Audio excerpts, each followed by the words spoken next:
Hey, good day, everybody, and welcome to your live event. My name is Eric Wynkoop, and I'm the Director of Culinary Instruction here at Rouxbe, as well as one of your chef instructors in the courses.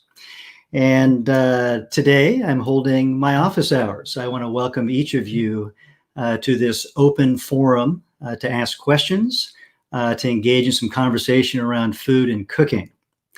As we get started, I want to cover just a couple of housekeeping points so we're all on the same page. As we move through today's conversation, I'd like to bring your attention to the right-hand side of the screen where you'll see already a number of questions that have been sent in to us. And if you'd like to add to the conversation, in your upper right-hand corner of the screen is a dialog box that says Add Question Here. Go ahead and add your question or comment. I ask you to maintain a focus on food and cooking, rather than stray into food and medicine, for example. And let's see. Yeah, otherwise, I will do my best to respond to your questions. And if you have a follow-up question, feel free to add that to the queue as well. All right. And without further ado, let me get started. I'll jump on into the queue and address the first question. And this one is from Fiona, who asks, will we be able to access the course content after completion of the course? And yes, the quick answer is yes, Fiona, and everybody. Once you complete your course, you'll be able to access, all of the content, with the exception of assessments. And also through your course, you will not have access to, direct access to instructors through the Q&A forum. But you can always ask questions, right, through student support at rouxbe.com. As well as joining our faculty here on the live events.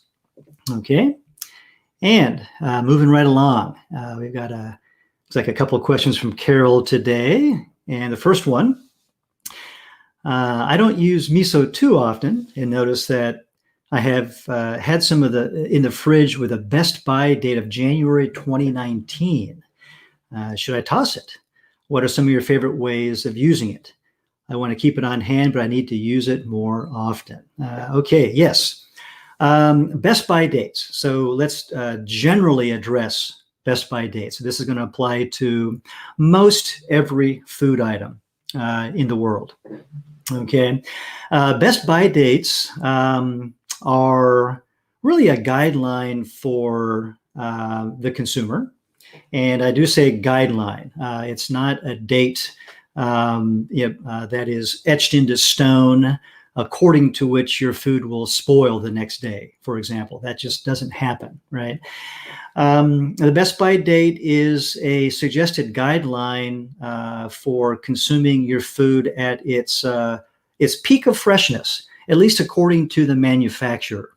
And I would argue that in a large way, this is a way for manufacturers to sort of cover their own grounds, right? Protect their own image, this sort of thing, as they suggest that customers use the product by a certain date.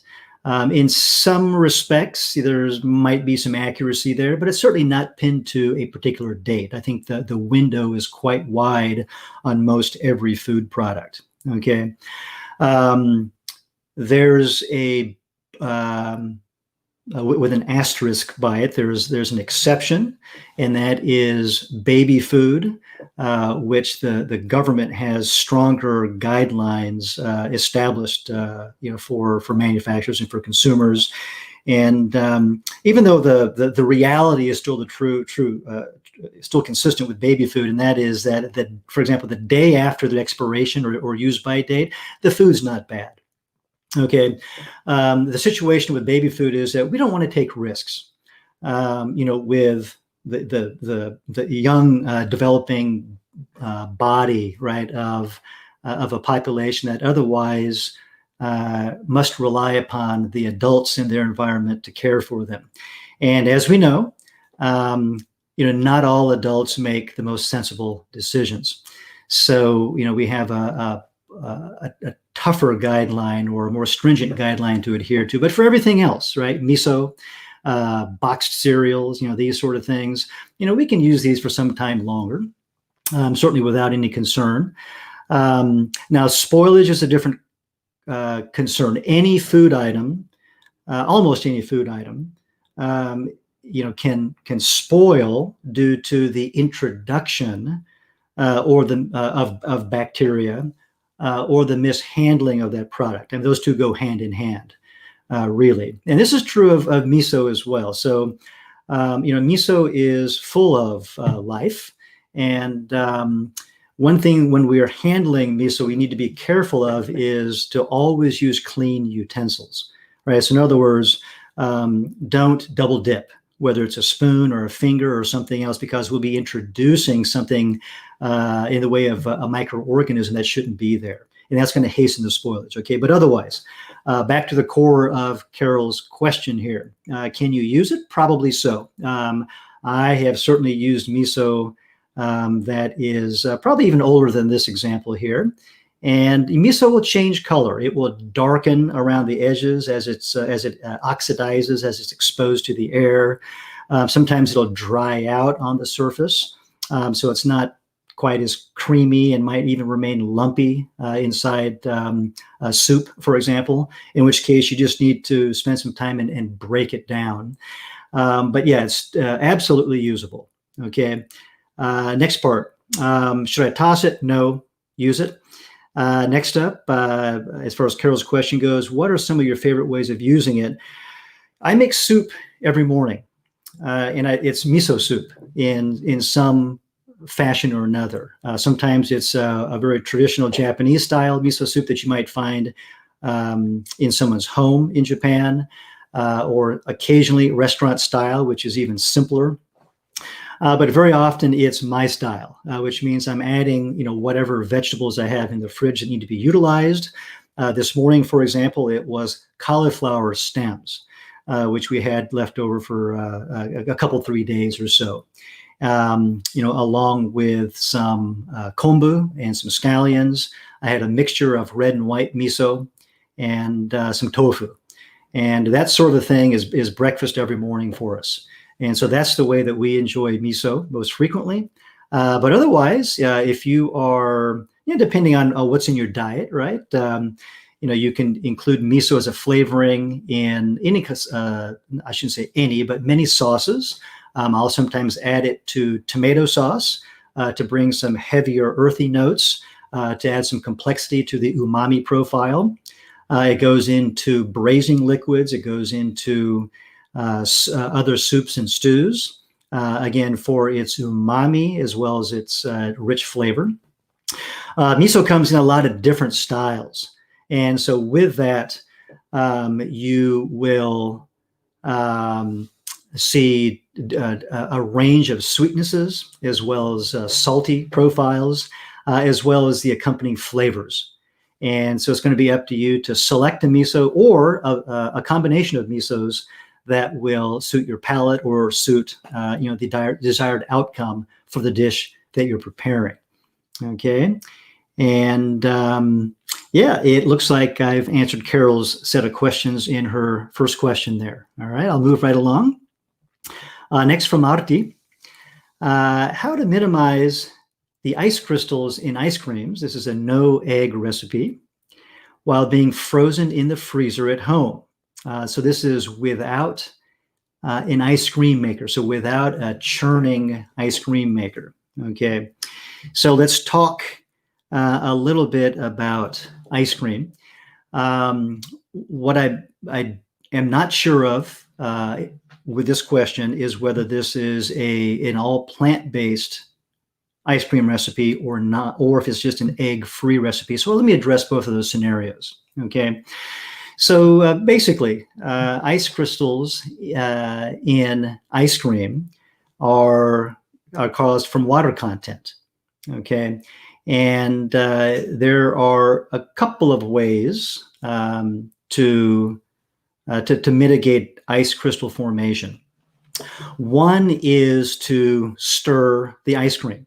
And that's in part what churning does. It continually keeps the mixture moving, which doesn't allow the ice crystals to get large, to grow. And this is more of a challenge, however, if you're making ice cream by just setting it in the freezer. Okay, we can certainly get in there and stir it up. This is the way we make a granita, for example. We can get in there every few minutes during the freezing process to break up those ice crystals, but the crystals will still be relatively large in the case of granita because the water content is so high. So some ingredients that will inhibit the growth of ice crystals include fat, and this is why we have eggs in a lot of traditional recipes. This is why we have heavy cream. Sometimes it's coconut milk, right, or other sources of fat that go into the base of the recipe. Also gums, and guar gum is an example. Xanthan gum is a common example, especially in commercial ice creams. But this is also available to us as home cooks. And you don't use much. It ends up being sometimes a quarter teaspoon or so for a batch of home ice cream, a quart and a half or so. But that's another option. And then another thing to introduce is fiber.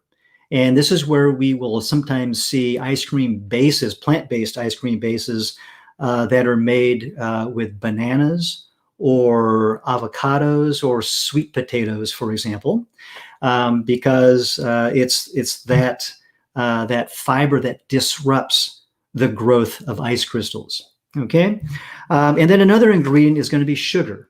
Sugar is very effective in inhibiting ice crystal growth. So, you can omit the eggs, and then we can increase the fat. And it could be just as simple as adding additional fat equivalent to the amount of eggs that were omitted. One large egg being 2 ounces, or about 60 milliliters or so, 60 grams on a scale. So we can do the calculation from there. Okay, there's another base that I'm familiar with, which incorporates 1 can of sweetened condensed milk. It's your typical 14-ounce can, along with 2 cups of heavy cream, and the cream is whipped and then folded into the sweetened condensed milk base, and then you can add vanilla if you want, and then that's frozen. And so interestingly, so the whipping of the whipped cream, right, introduces air. And if we think about what an ice cream maker does as it churns, it also introduces air, and we call that overrun. And so you can mimic the overrun by whipping the heavy cream and then folding that into the heavy sugar and dairy base, and that's going to get you an ice cream that is egg-free and probably pretty darn smooth as well in most cases. All right, so those are some options for you, Arti, and see what might fit the preferences for your palate and your family. All right, thank you. All right, next question. Does cutting vegetables or fruits in advance negatively affect their nutritional value? Sometimes prepping some of the ingredients the day before will be more manageable with certain recipes. I realize that's not a good idea if appearance is affected.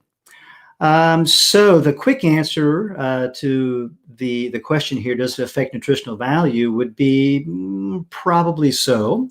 Many nutrients are affected by oxygen in the air, the oxidation process, more or less so. And I think it's often hard to say and almost practically impossible to pinpoint which ones are going to be affected to what extent, because every sort of prepping situation is going to be a little bit different from the next. Now, we need to weigh that concern against the convenience of prepping ahead of time, which fits into our batch cooking approach, which we recommend very often, not always, but very often. And that's really up to the individual consumer, the individual cook, to decide how much of a concern the uncertain nutritional degradation might be, okay, versus the convenience of getting a good meal on the table otherwise. All right. Yeah, certainly, right, as Carol goes on to talk about, it is very important, I think, for a lot of us during our busy days to prep ahead of time, and when we have an open time slot, so that we can then get the next meal or two or three on the table with in the shortest amount of time. And so we need to weigh that value of convenience. Okay. And as far as appearance goes, here I think we're talking about oxidation, the enzymatic browning of food. And here, classic examples are going to be cut potato or cut apple, which will take on a rusty or brown color starting immediately. Okay, and ways to mitigate that are to soak the otherwise raw product in water, and that's going to slow down that process of browning. Water contains oxygen, and so the browning will take place, but it's just simply slowed down. The introduction of salt to the water will slow down that process again. And of course, the next step is to heat treat or cook to some extent that product. And this is where, for example, blanching can come into play. Blanching or that exposure to high heat will kill those enzymes and stop the enzymatic browning process. And be aware that in most cases, the heat treatment of food will also shorten the shelf life a little bit. So rather than having, let's say, a 5-day shelf life, maybe it'll have a 3-day shelf life. And so you need to take that into consideration as well as you plan your meals and your utilization schedule. Okay, I'll move on to the next question. This is from Catherine. With the professional plant-based course almost concluded, any advice or suggestions for students interested in venturing out into the culinary world beyond the home kitchen? What are some good next steps? So what I'm reading into this question, Catherine, is an interest in cooking for the public in some capacity. And that could be done professionally to generate an income, or that could be done on a volunteer basis through a local place of worship, for example. Other opportunities abound as well. And so any advice or suggestions? Sure, yeah. I say, first of all, go for it, right? If you want to give back to the community in some way or have some fun while you earn a little side income through a gig, I think cooking, or food handling in some way, could be education, is a really fun way to do that. And first places that come to mind for me, or that I would probably do, would be to reach out to, my local place of worship, if I have one of those, and to see if I can volunteer to share my enthusiasm and my knowledge, my newly acquired skill set in some way. Very often these places produce meals that are meat-focused, meat-based. And if we can make the shift slowly, right, one dish at a time, by introducing plant-based options, I think it's a win-win-win for everybody, right? For you, the enthusiastic Rouxbe graduate, for the congregation, for the organization itself, And then as we pass on those good vibes, right? They trickle out to the broader community. Other ways to do this would be to look online and see locally who might be providing personal chef services or cooking lessons on a private basis, and take a look at their websites and learn what kinds of foods they are offering. You might find a void, right? Sometimes plant-based options may not be offered, or they're very very thin in their offerings, or maybe you have a different style of food in mind that fits into the plant-based repertoire that's not being offered currently by what would be the competition in your area. And so take a look at with a critical eye at what people are doing currently, and see how you might fit into that. Another thing that I will do once in a while is reach out for an informational interview with some of these current practitioners to learn from them.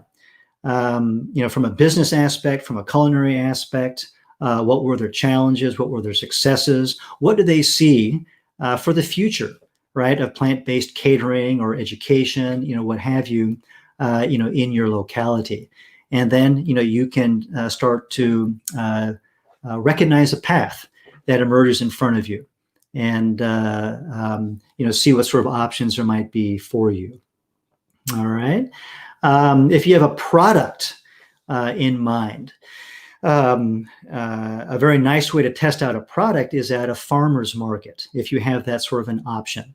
And that's really, it's become a tried and true way to test out a food concept, a product idea. And it's relatively low cost. It's the rental fee for a table or a booth, sometimes just for one day, one weekend. Sometimes you need to buy in for a longer period of time. Maybe it's the full season or a half season.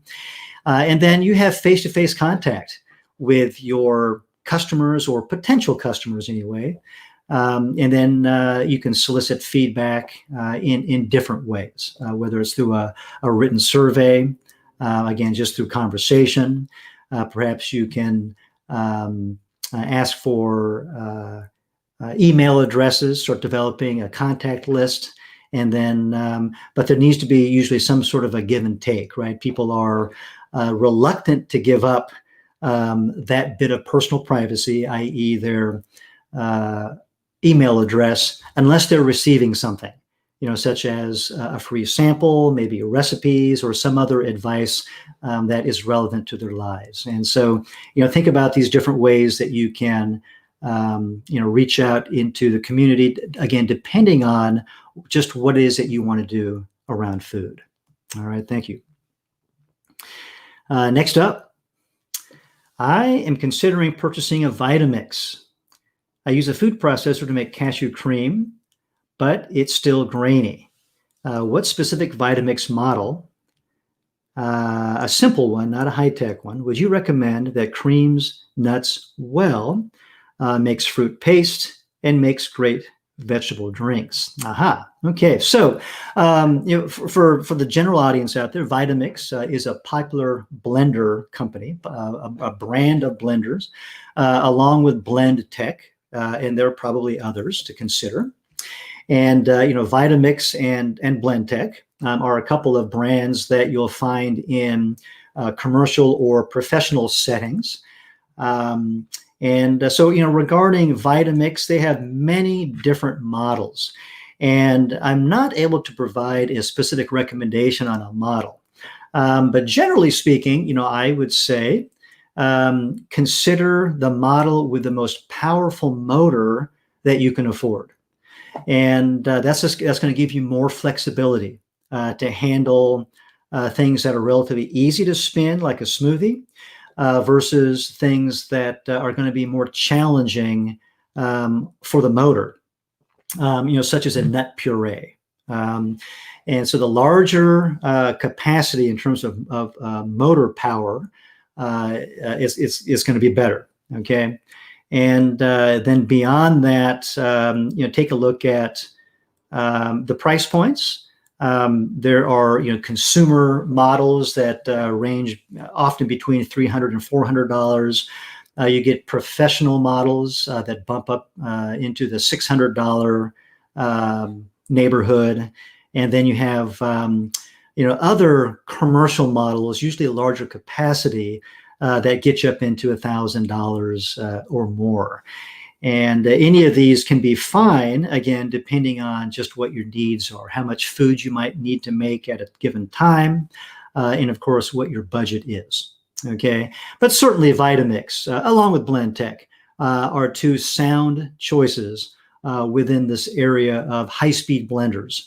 That can handle a lot of different items. Okay, and I'll also go ahead and tag on here one additional bit of information, and that is if you will be creating a lot of thick pastes, nut butters, for example, that a Wynkoop Blixer food processor is a really good appliance to use. It's a food processor, but it's an amped up professional model.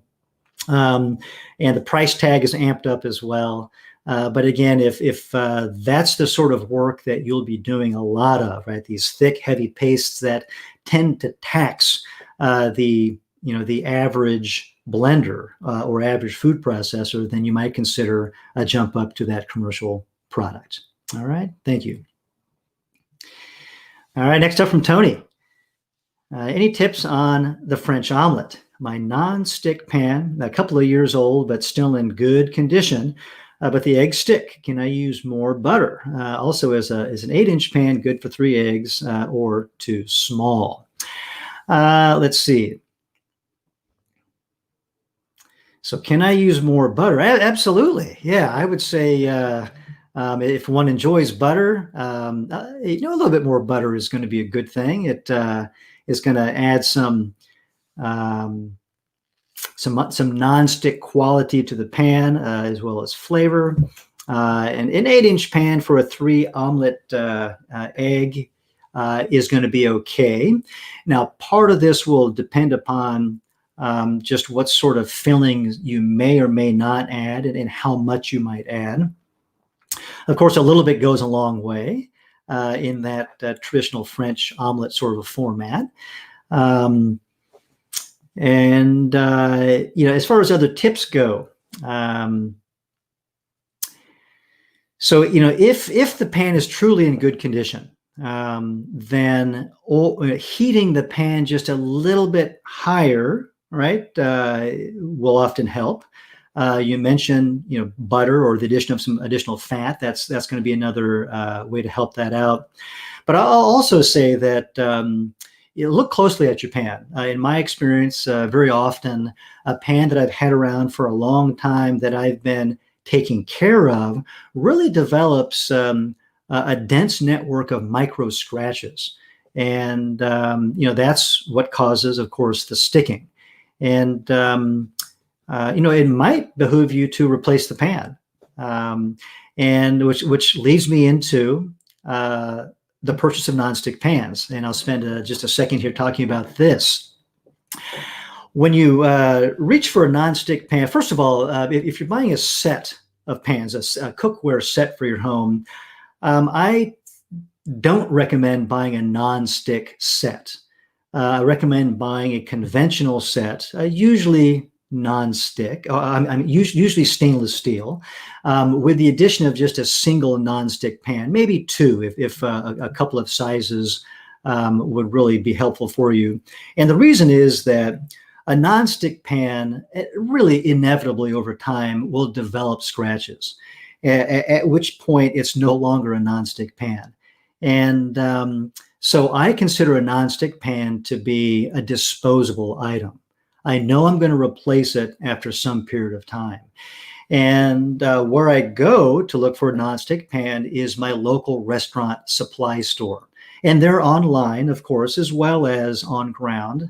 But you can find a good quality pan. It's not going to be a fancy pants really expensive branded item that's going to look super duper, hanging from your pot rack in your kitchen, but it's going to be a commercial quality item. Volrath is a common brand that's used in restaurants. There are other brands, but it's going to last a while. But again, depending on how you care for it. And they're not expensive either, which is what attracts me to very often the restaurant line of equipment. It presents a good value even for the home cook. Okay. But let's see. Otherwise, Tony, you might consider one of our egg cookery courses, and we've got a couple of them. There's the fundamentals of egg cookery, as well as a more sciencey egg course that we just recently put together. Send us a note at support@rouxbe.com, and we can continue the conversation on the egg courses. All right, thank you. All right, next question. So lentils packaging can be confusing. Please explain the difference between brown, green, and packages that just say lentils, right, in terms of texture and when you would use them. Sometimes recipes don't specify. Red lentils have obvious differences. Okay, so when it comes to lentils, there are many varieties, and just like the varieties of your neighbors, right, or varieties of dogs, varieties of lentils have different personalities too. And some have thicker skins, some have thinner skins, so their cooking times and water absorption rates, right, are going to be different, and their flavors are different. And some of them will hold their shape longer before they break down, and so on and so forth. And it really is a matter of getting to know your lentils, just like it is a matter of getting to know your neighbors, and you'll figure out which ones you want to deal with and which ones you want to avoid. Some are peeled, right? Some are skin on. If something might be peeled in the way of a legume, then water absorption will be quicker. It's not going to hold its shape so well, just as a general guideline. And then, I think it really is experience. Many of these lentils are, they're quite flexible, right, in the way that you can use them. And a pro tip, I'll say, when it comes to, for example, making a soup or a stew or some other item that has a lot of liquid associated with it, where an item like a legume or a lentil will sometimes become too wet and too soft and break down, right, is to cook those lentils separately. And we can then add those fully cooked lentils to that soup or that stew, whatever the dish is, just prior to service, so that it maintains the optimum texture and appearance that you would like to see. Okay, so hopefully that helps you approach the lentil question, Carol. Thank you. All right, next up from Sharon. I'm trying to make dinner rolls from the basic bread lean dough recipe, but I'm finding that they spread out on the pan too much unless I add so much flour that they're not light anymore. Do you have any suggestions? Well, one suggestion, so this kind of, I guess part of this will depend upon what sort of an appearance that you are expecting. But one thing that I do is I will, once I scale the dough and shape it and go through all the second stage proofing, get it all set up. I'll put it into a pan that's a little bit smaller and has maybe some higher walls. But anyway, a little bit smaller so that I can, the bread will be in contact with each other as they rise and bake in the oven. And then they're not going to spread so much. Now, the downside is that the appearance is going to be a little bit different, where you'll have little, tear edges, right, where contact was made with the neighboring roll. Another approach is to find a balance with the amount of flour, such that when you go through the proofing process, that you don't overproof it, because the gluten will start to break down and the dough will become soft with a proof that is what we would say too long. And so you want to find some balance in the proofing time as well, and as you might tinker with the flour content. Okay, so those are three areas that you can play with. Okay, so the arrangement of the dough on the pan. You might try to delicately adjust flour content, and then also look at your proofing time to hit that optimum time before the dough becomes slack. Okay, thank you. All right, next question. What things should you consider when planning a menu? Wow, okay. Entree seems to be the easy decision, but the sides are what I struggle with. Okay, so wow, it'd be great to have a little more context here. I wish you were sitting right in front of me, Marty. But let me just make up a scenario, I guess, and hopefully you can bridge some of the themes here. One approach to developing a menu is a seasonal approach, and the season, of course, is just going to be otherwise dependent upon where you are in terms of the ingredients that you have access to. Okay, so in the winter time, very often the body craves these heavier sorts of dishes. So that's when we often see braises and stews, maybe a hearty soup, a chunky soup. And so you might lean towards some of these heavier consistency dishes, sometimes even heavier flavors, more dense, robust flavors. Might be suitable during this time of year as well, versus the springtime, the summertime.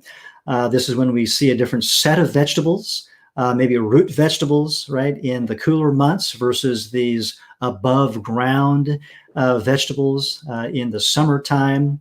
Eggplant and tomatoes and summer squash varieties, for example. And very often, we can, we're drawn toward lighter consistency preparations. Maybe not braises, but instead stir fries. Maybe not a chunky soup, but instead a lighter, thinner bodied soup as a place to start. And so this is, one way to approach seasonal cooking. Of course, the ingredients, right, are really going to dictate the more specific dish that you might cook, and along with your personal preferences. Now, in the way of side dishes, summertime salads of different sorts come to mind, and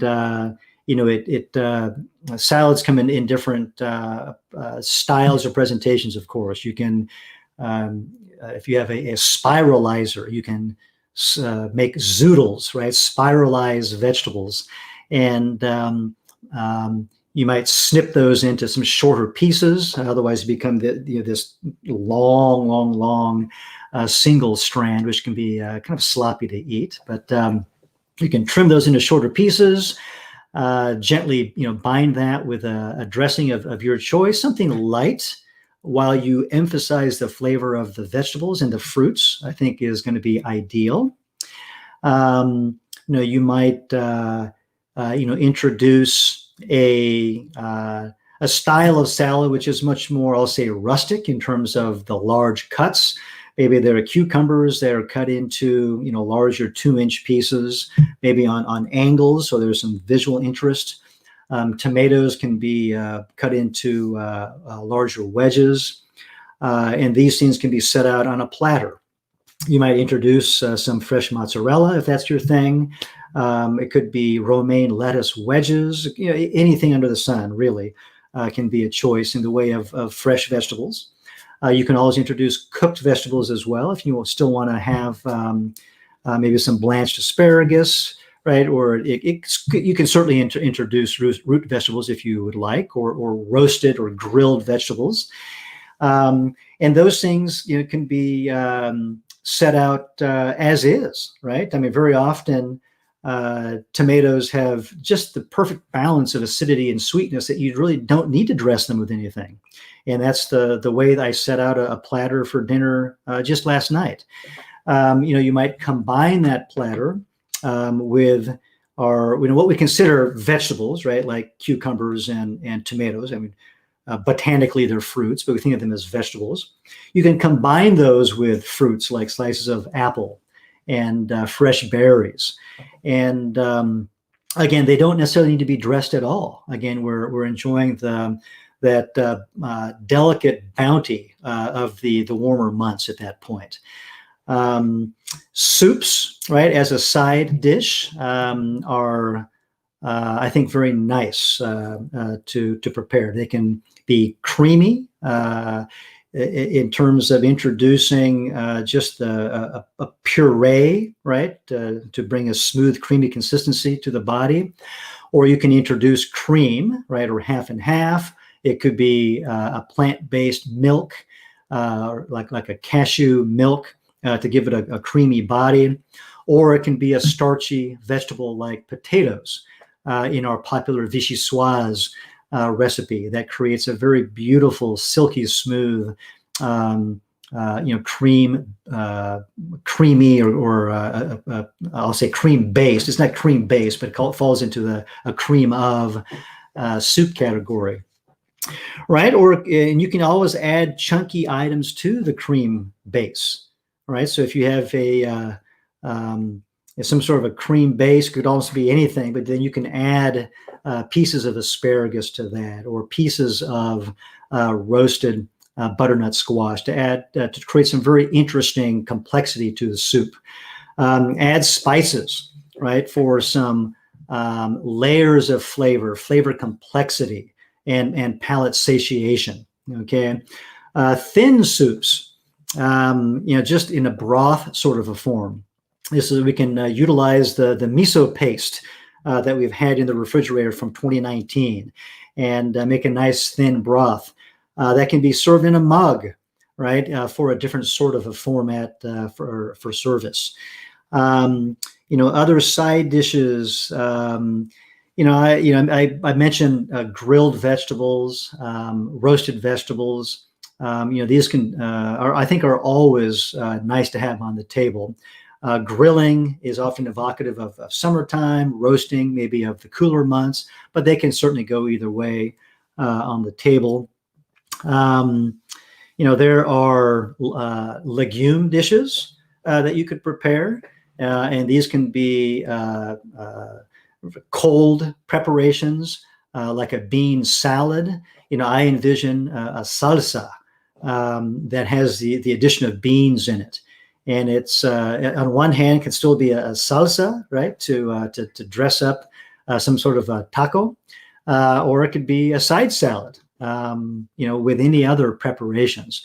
And you have so much nutritional goodness that goes along with that, along with, right, my favorite my favorite F word, right, fiber. Lots of fiber that comes along with the legumes and the vegetables, with these ideas.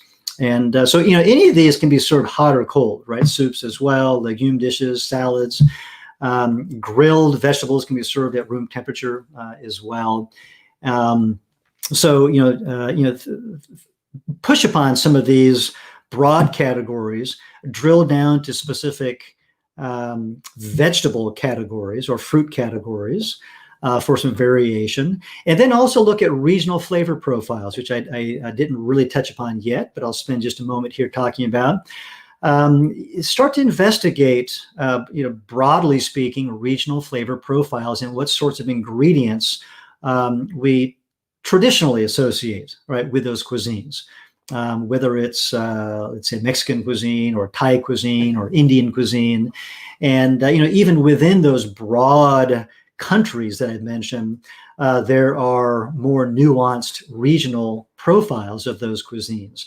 And you can spend a lifetime getting to know regional cuisines, and as you play with side dishes and combine those with seasonal profiles or availabilities of ingredients, and thereby enhancing the menu. Okay.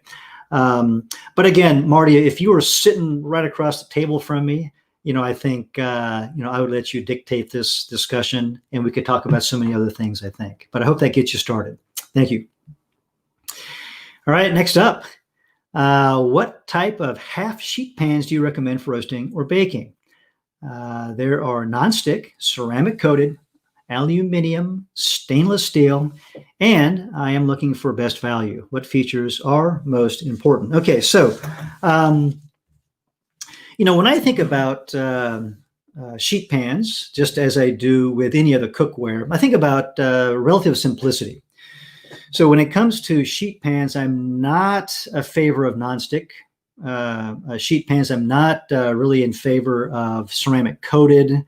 I want something that's going to be pretty simple. And I also am one to look for a value. And for me, then, the aluminum sheet pan comes to mind, and one that's going to be of, a fairly robust gauge, right, or heaviness, that's going to provide some longevity. And longevity for me means longer than I'm going to be around in my physical body. Okay. And so, sheet pans range in heaviness from, about 18 or 19 gauge, which will run you about $6 or $7 a piece for a half sheet pan, I think. And, all the way to a pretty heavy gauge, commercial quality, 12, 13, 14 gauge, which might run you $20 each, $23 each. And so, a place to start is a website called webrestaurantstore.com. And take a look at their inventory to give you an idea of what sorts of products are available in this world. And then you can go from there and maybe go down to a local store, whether it's a restaurant supply store, maybe it's a sur la table or someplace else, and get your hands on these different examples so you can start to see what and really feel what a 12 gauge sheet pan feels like versus a 19 gauge sheet pan. And then make the selection. Okay, but that's my preference. Okay, something that's going to be a heavier gauge, aluminum, relatively simple technology that will last me a lifetime. All right. Thank you. And next up, when a recipe calls for sweet potatoes, do you assume it means the orange flesh potato as opposed to the white flesh? Please explain what would determine when you would use which type. I love sweet potatoes. And so you've opened up a Pandora's box here for me. Let me first say that, when you read a recipe and it calls for a sweet potato, there is no assumption necessarily of what variety it might be. Of course, there's occasionally, right, the author that might state the variety, but otherwise it's really up to you to figure out what that might be or what that could be, really. I don't think it needs to be set in stone by any means. And I was just out yesterday buying sweet potatoes, and I happened to buy a few pounds of what were labeled Japanese sweet potatoes. They've got a dark red skin and a white flesh. They have beautiful sweetness, and that's what I like very often in sweet potato. But there are other days when I will reach for these orange fleshed varieties, which can be very sweet, but also higher in water content. So they cook up to be much softer than the Japanese style white fleshed variety. Now, there are also these sort of like tan skinned white fleshed varieties that I will also buy that are very sweet and also have a relatively soft flesh compared to the Japanese variety. And then there are these purple varieties that have relatively lower sweetness and a relatively drier flesh. and I enjoy those too. And you can use sweet potatoes, really any one that might be your favorite or that you have on hand in most recipes. Now, clearly, if it's going into something like a crust or an ice cream base, right, as I mentioned earlier in today's program, the moisture content is going to make a difference, right? In which case, right, you'll need to make some adjustments perhaps. It certainly is easier to add liquid to a too stiff, crust, let's say, than it is to remove liquid or to adjust for that. But you can go in any direction on this. Okay, but I think the determination really is one of sugar content, right, sweetness level, and then also moisture content, and just what it is that you desire in the end product. All right, thank you. All right, next up from Christopher. I recently finished watching the video on cooking beans, okay, and noticed the recommendation to add salt during the middle of the cooking process. If you cook beans using a pressure cooker, would it be okay to add the salt at the beginning? Absolutely, yes. And great to know that you're using a pressure cooker. Pressure cookers are fantastic for cooking legumes. And, interestingly, the results are just different. When you cook legumes, and I know this especially with larger varieties, they will cook up to be much creamier than I can get them just in the regular stovetop pot. So that you're using a pressure cooker is pretty awesome. And by all means, add some sugar before you put the lid on. All right, thank you. Okay, next up, for the cashew cheesecake recipe, we soak cashews overnight plus another 24 hours. I've had cashews become really slimy from over soaking. I understand I'm fermenting the cashews, but have you had any issue with slimy fermented cashews? Yes, I have. And, if we're fermenting at room temperature, which is often what I'm doing in order to facilitate the fermentation process, the results can vary depending on the ambient temperature. Okay, so bacteria is going to grow in a warmer place, and so foods are going to get a little bit slimier. I will often change the water once or even a couple of times through the soaking process, depending on how long that is. And you can soak nuts for days and days and days. Just change the water as you move along, and that's going to be okay. But that's my quick response. Okay. And then, otherwise, see how much flavor is developing and how you might want to control that process as well. Okay. You can always put your batch of cashews in the fridge, which will slow down the whole process. But again, you got to keep an eye on the water, right? So even in the fridge, if they sit there for days on end, the water should be replaced. Okay. But it is going to be very simply a question of temperature, right, and bacterial growth. All right, thank you. And we have another question from Rose. Have you been successful in getting plant-based cheese that you can shred without using carrageenan, okay, or carrageenan? Everything I've read is that carrageenan is not very digestible. However, I've never been able to get that hard cheese consistency using just agar. Okay. But just a quick thought on the carrageenan. I've read that there are different varieties, and some are easier to digest and some are harder to digest. And so you might take a look at that. That might allay some fears that you have around using carrageenan. But otherwise, in terms of shreddability, I have had some luck with plant-based cheeses that incorporate agar, as well as starch, tapioca starch in particular, although it could be other starches. And they're certainly soft, right? Once the base is cooked, you put them in a mold, or and they're set. Even at refrigerator temperature, they're going to be soft.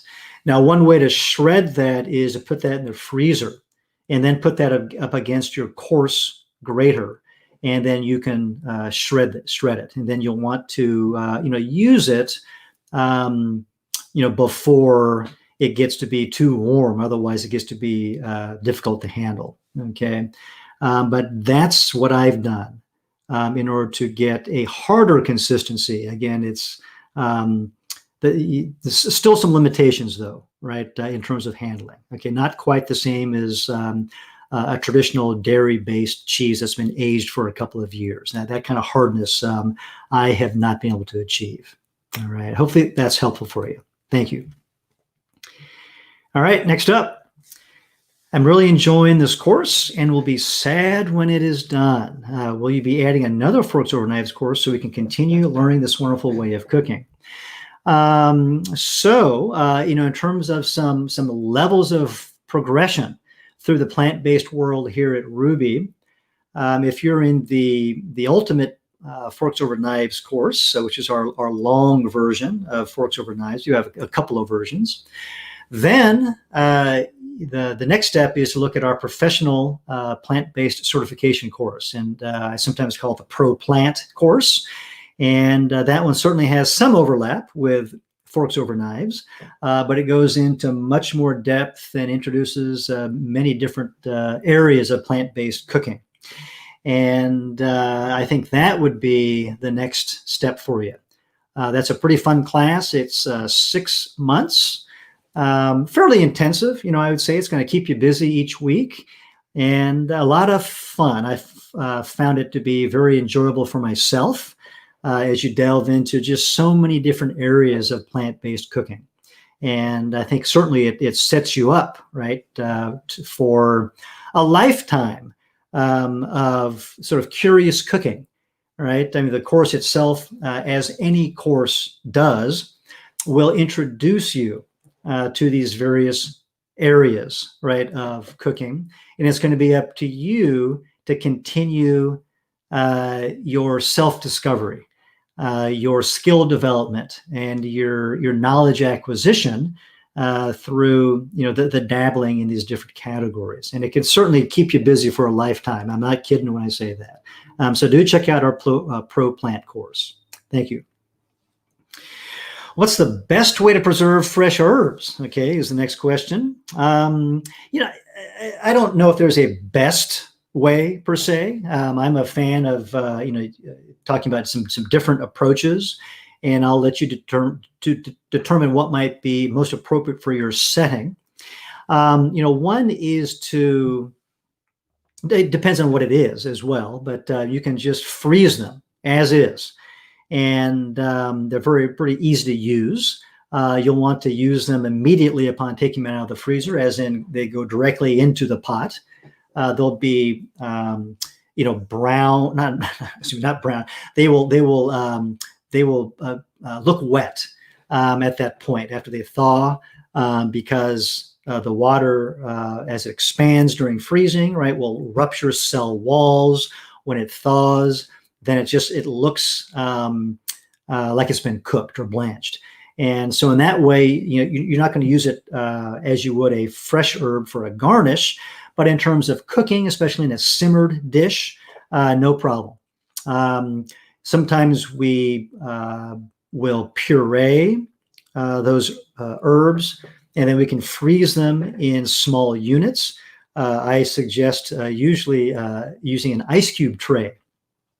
And then you have a consistent portion size, and you can adjust the portion size from a half full little container, right? Cube size container, or a full cube size, or something in between, based upon your usage rate of the product. You can always dehydrate the products, and some herbs do better than others when dehydrating. And one thing that's going to be lost are those volatile aromatic compounds. That's going to be true of any dehydration project. So some things like basil or cilantro don't do very well in a dried state. I don't recommend that at all. Certainly don't buy them dried. Other things like thyme and rosemary, they have a lot of those flavor oils that hang around after they're dried. And so they still have a lot of robust flavor to lend to a dish. And so it just depends on what it is. And you might choose some different handling techniques. Okay. All right, next up. So my steamed pearl barley required 3 cups water to 1 cup barley to cook for an hour and 15 minutes. It continues to come out overly soft and sticky. Should I rinse it first? Less water. Okay. Let's do some troubleshooting here. Okay. So the ratio of 3 cups to water to 1 cup of barley is probably on par. Now it's pearl barley. I was just thinking, is it pearled or is it hulled? Right, hulled barley has the hull removed, but the bran layer still intact. So it is very much akin to brown rice. Takes you a lot longer to cook. Much more water is necessary due to the evaporation, unless you're doing it in a pressure cooker. And the pearl barley has much or all of the bran layer removed. So it's going to be more akin to white rice. So it's going to be relatively quicker cooking. Okay. So let's talk about this.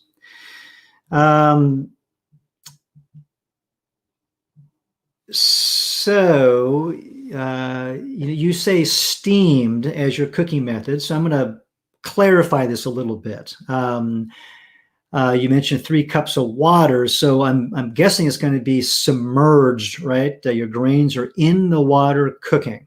That's our style of cooking here. All right. I guess we sometimes call that, right, steamed rice, right, or steamed grain cookery.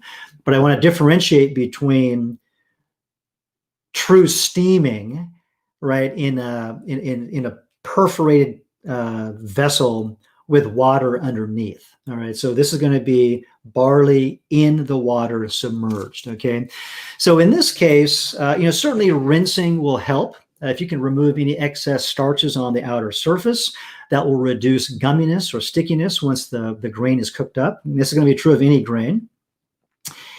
And otherwise, as you're moving through the cooking process, whether it takes 1 1.25 hours or not, maybe not quite that long. I would probably check it after a half an hour. Okay. And just pull some barley out, put it in your mouth, chew it, and see that it is cooked all the way through, right? You don't want to have any hard seed, so to speak, remaining at the center of the grain. You should have full water absorption to the center and also full gelatinization of the starches. So it's going to be evenly soft or have that cooked quality to it. It could well be that by maybe not 30 minutes, but sometimes, let's say 45 minutes, pearl barley is done.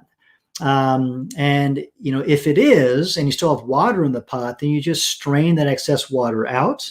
You can return the pearl barley to the pot, put a lid on it, and let it rest for that usual 10 or so minutes that we often do with grains, in order for all that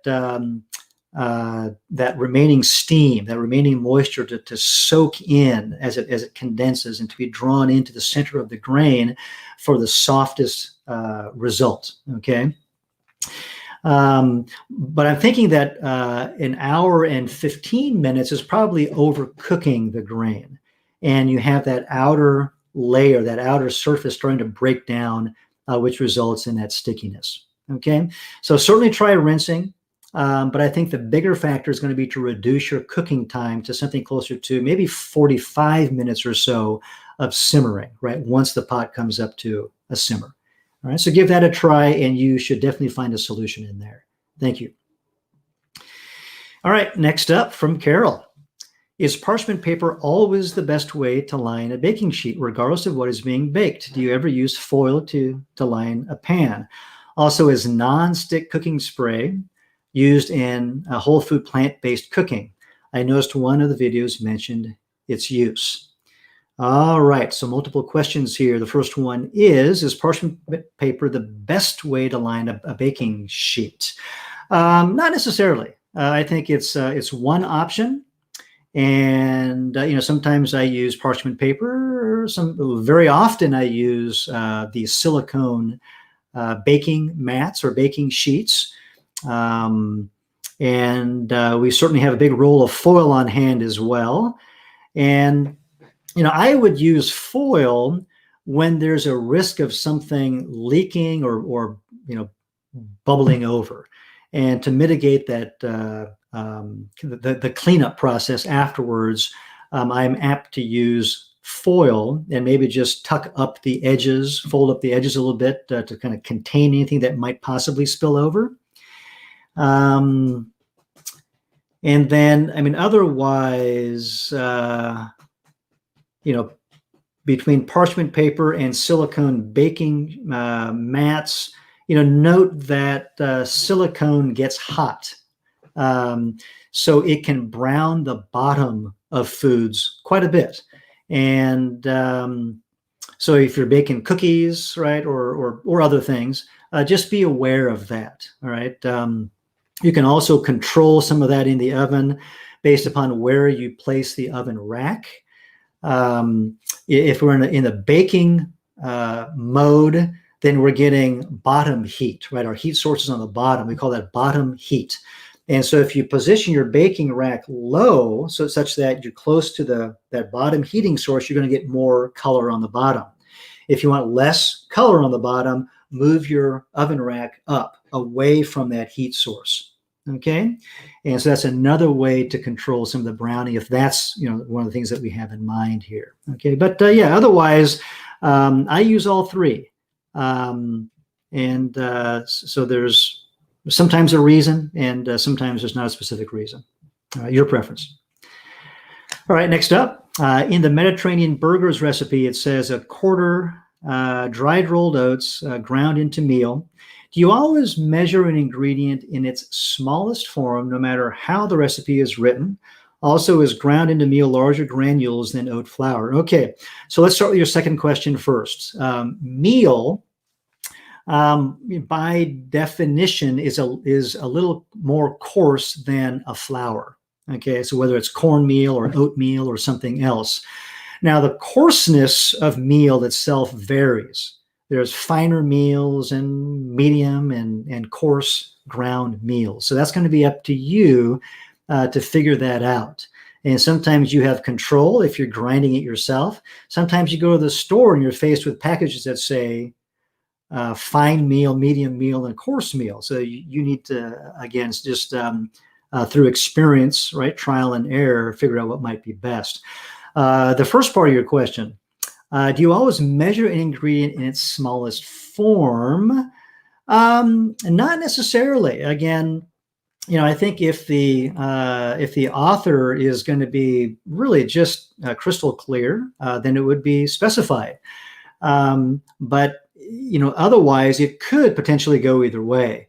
I don't recall the wording specifically in the Mediterranean burgers recipe, but if it's saying, for example, a quarter cup of dried oats, ground into a meal, I'm apt to measure out the whole the whole rolled oat at a quarter cup, and then grind that. Now, having said that, some of the flexibility here depends on the quantity that's being called for. And in many of these recipes that are at a home yield size, like 4 portions or 6 portions, you have a lot of flexibility here. So whether something is a quarter cup rolled and then ground, or ground in first and then measured, doesn't make a big difference, because you need to make some adjustments anyway based upon your other ingredients going into this recipe. Okay. Now, on the other hand, if you're scaling up to do a catering event for 50 people or 500 people, then you need to be more specific, right? Because a small variation, right, becomes magnified as you scale that up to a larger yield. And so there's some precautions to be taken there. Okay, so I hope this this general approach is helpful for you. Maintain flexibility, everybody, right? As a cook, I think that's one of the most important things to a successful and satisfactory outcome. Is to kind of roll with the punches, and all the while you're developing your knowledge, right? Your skills to understand what adjustments to make, how much to adjust, and when to do it, and in order to control the outcome. And I'm a big fan in believing and saying that we cannot be tied to a recipe. We can't be bound to a recipe and expect the recipe to give us success, right? We need to be able to control the recipe through our knowledge and our skill, such that we can take a recipe, check in with it a few times along the way, make adjustments as appropriate, and come up with a result that's going to fit our situation. Okay. And certainly there are some untested recipes on the World Wide Web. Here at Rouxbe, we go through a testing process on every one of them that is up on our website multiple times. And so some are easier to produce and some are more challenging to produce. And so it really takes probably more than one go at it to get to, very often, right, to get to an end result that is just perfect in your own eyes, okay? Because your eyes are often different than our eyes in terms of what we expect. All right, so let's cook with knowledge and flexibility. All right, next up. Thanks for taking my question. You bet, my pleasure. I'm one who either smokes or grills my meals. Okay, I rarely use the stove or oven. I've read an article stating that smoking and grilling is harmful to my long-term health. What information do you have in this regard? I've probably been reading the same articles you have, and I think there's ample research out there that does state that some of the molecular changes that occur with high heat, can cause, or can be carcinogenic. So arguably the more of this stuff you eat, the more harmful potentially it is. I think there's a lot of variation in this, however. Okay, I think it's one thing to be eating burnt food every day, and and think about what results might come about 30, 40 years from now, versus eating food that is properly cooked, relative to what our immune system can handle.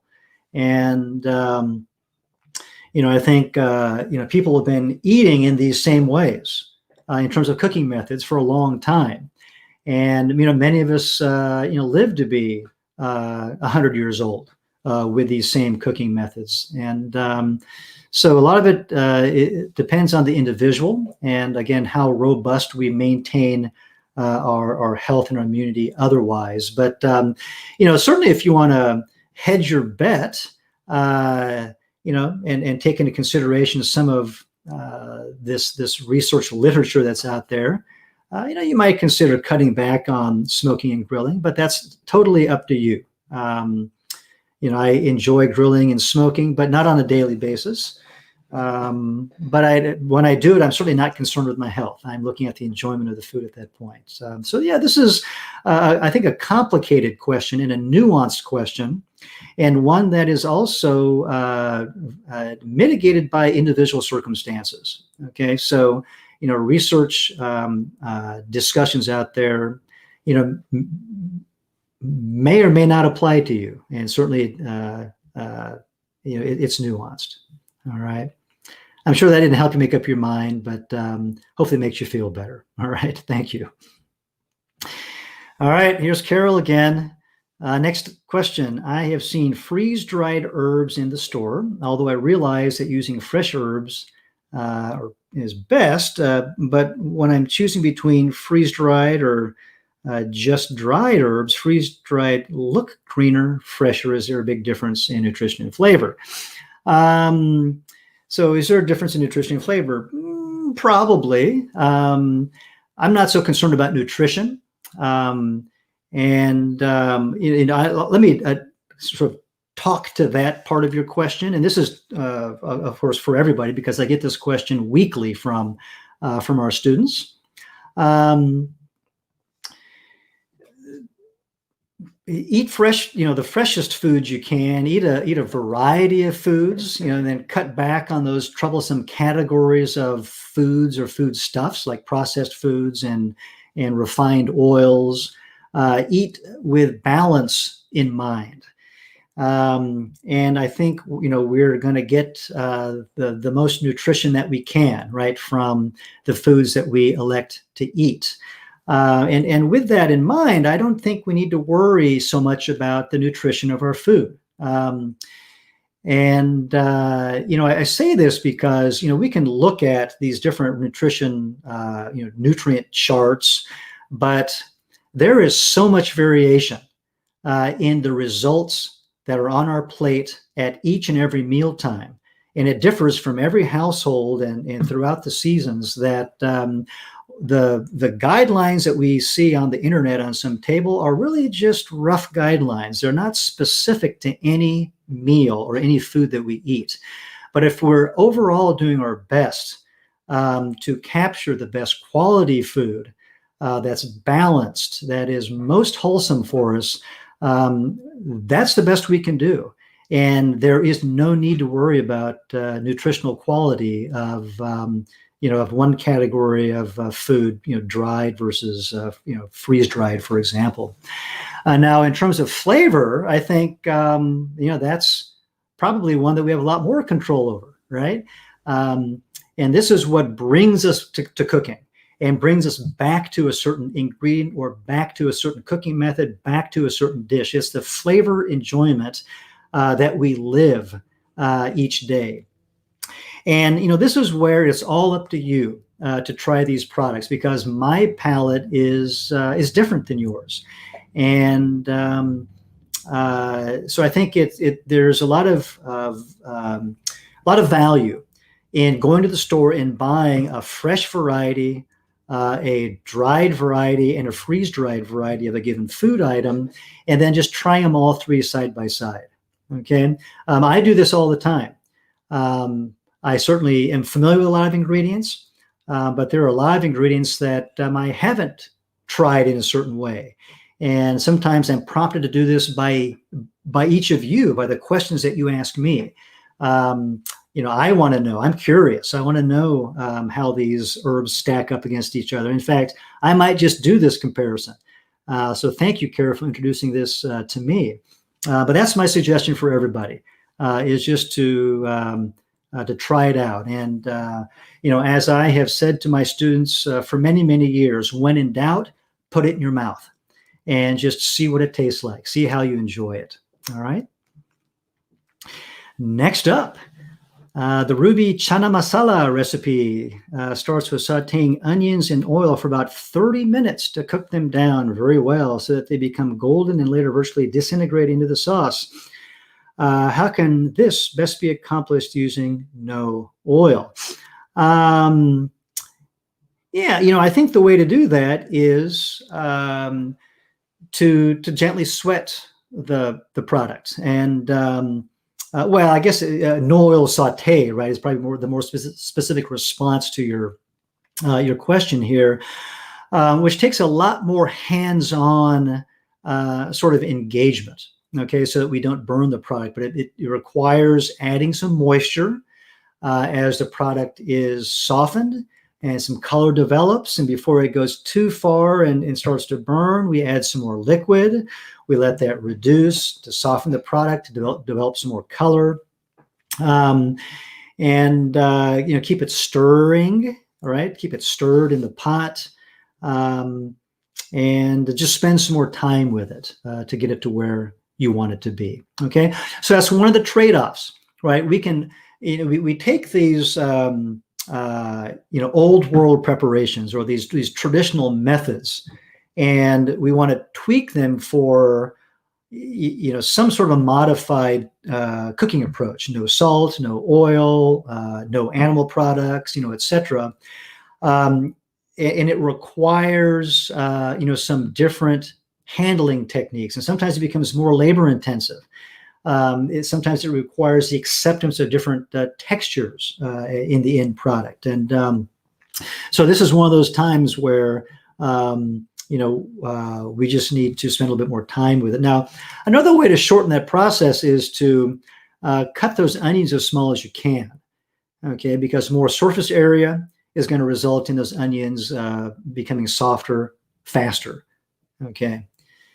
So give that a try. Thank you. All right, next up. Let's see, not a question for me this time. Okay, I just want to express my gratitude for your excellent, deep insight into different techniques in cooking and knowledge and various ingredients. Thank you for your great support. I appreciate it very much. Thank you very much. I appreciate your kind words and the feedback, of course. This is super fun for me, and I really like fielding questions. Sometimes I get questions, in written form through our Q&A forum.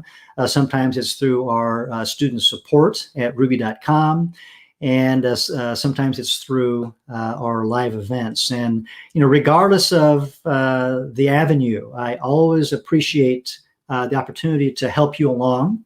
Also, I'll take this moment and say that sometimes when you write in with a question, I don't respond as quickly as I am right now because I'm actually recipe testing.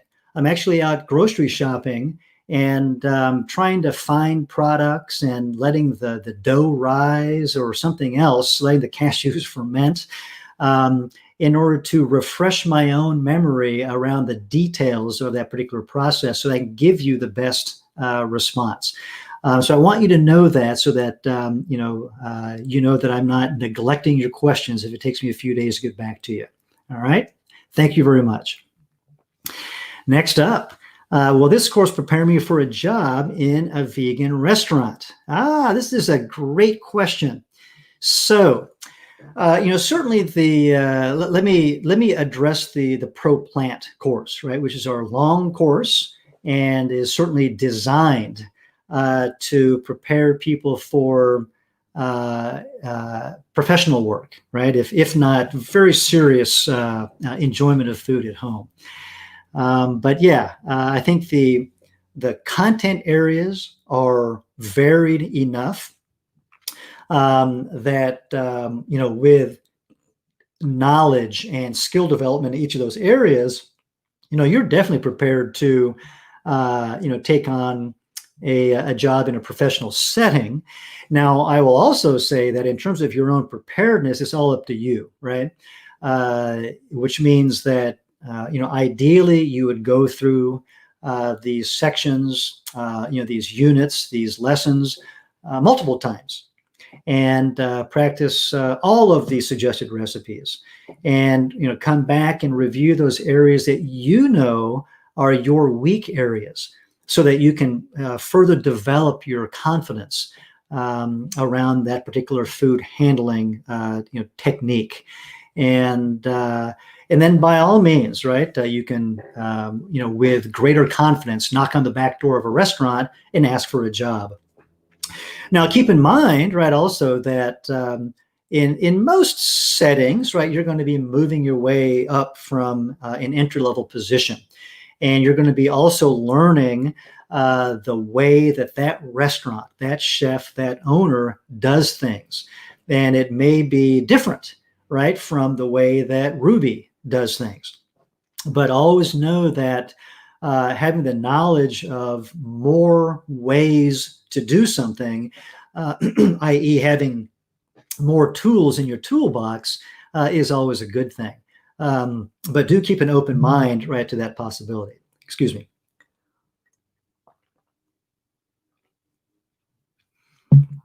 But yeah, so it's going to be a combination of course content, which I am confident the Pro Cook course has in its first step of preparing you for some professional food endeavor. And then part 2 is for you to really delve into the skill development and knowledge acquisition so that you can handle these situations, but also knowing that so much more learning happens on the job. All right, thank you.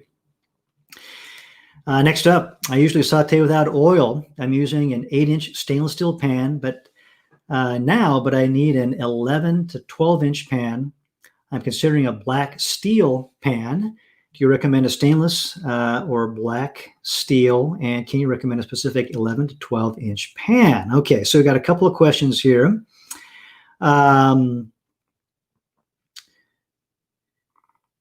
So black steel, okay. So I'm thinking about envisioning a high carbon steel pan, sometimes referred to as a French saute pan. These are excellent pans to use. And, if you go down that path, which I think is quite fine to do, just keep in mind that you need to season the pan. And you can, take a look at instructions online. Otherwise, seasoning a pan, pretty simply, is a 2-step process. One, it's going to require that you clean the pan of any protective coating that would have been administered by the factory, right, to resist oxidation as it sits on the shelf at the store. And usually that's done by boiling some water in the pan to try to loosen it up a little bit. You pour that out, put some coarse salt, and then you scrub. You can use a scrubby, or sometimes people will use a half of a potato, and then just kind of work in that salt in the effort to really remove from the entire inner surface any of that protective coating that might be on there. And then, of course, rinse that out. And then the second step is the actual seasoning, where you will generously coat that with oil, and then put that in the oven, usually something around 400 degrees, and often a couple of steps in order to really bake on and you polymerize the oil to create this protective coating, and one that also becomes a non-stick sort of a coating. And be careful with not to scrub it off when you're cleaning. That sort of a coating often needs to be renewed as needed from time to time, so keep that in mind as well. But otherwise, between stainless steel and this sort of a carbon steel pan, either one could be fine. Just keep in mind that stainless steel pans are pretty low maintenance. They take a little bit of elbow grease to clean in order to maintain those advantages of stainless steel. And then on the other side, you'll need to season periodically a black steel pan. But otherwise, either one can function very, very well.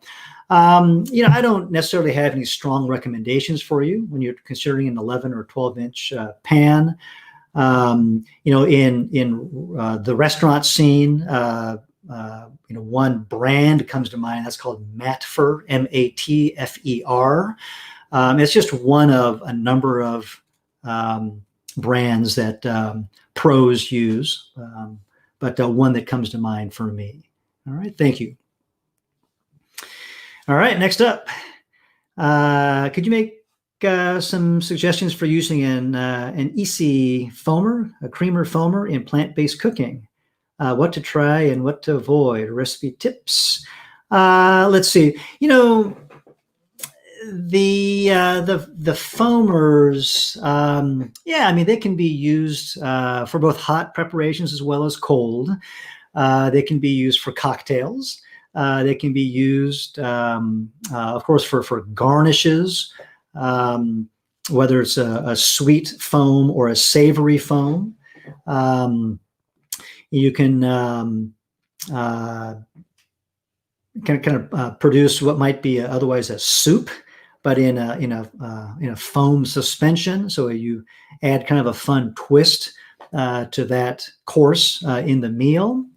And you can certainly dress up finger food, canapes, for example, with foams. Again, this could be sweet or savory.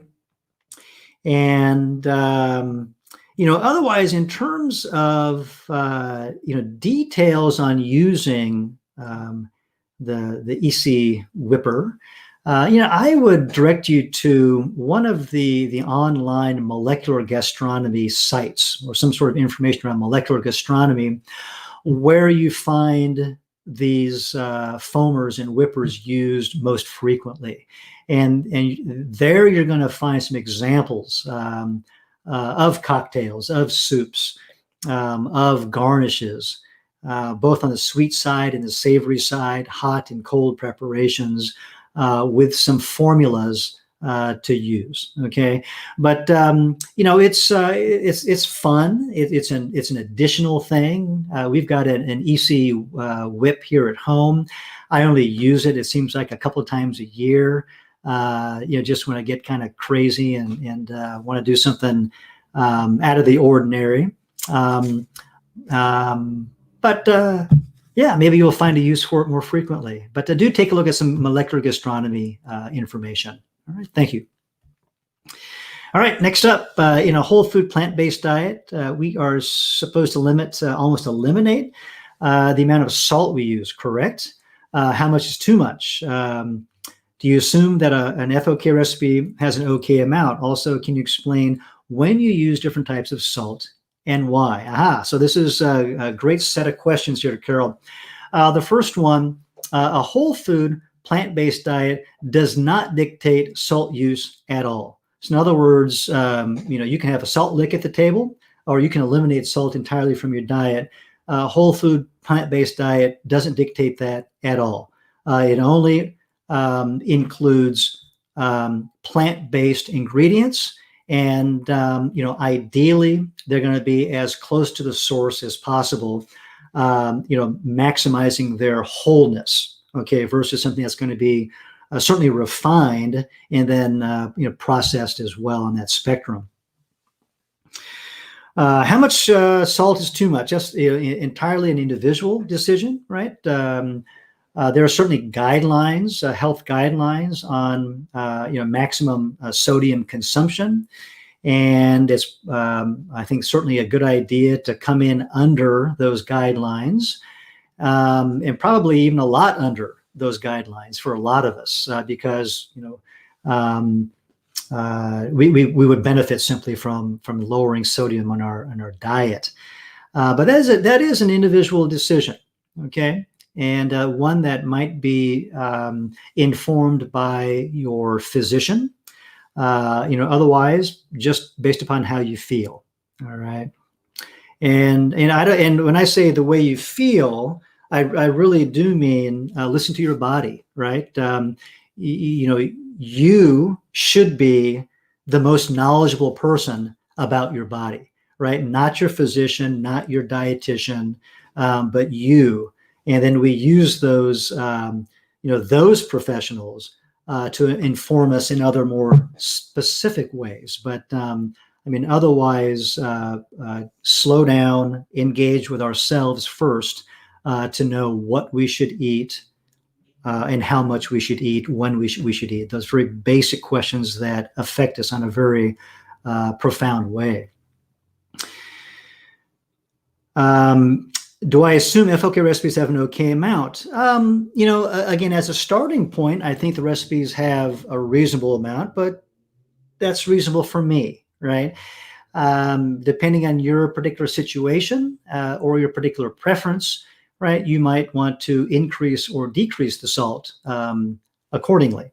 Recipes, again, are just a starting point. They are just a guideline for cooking.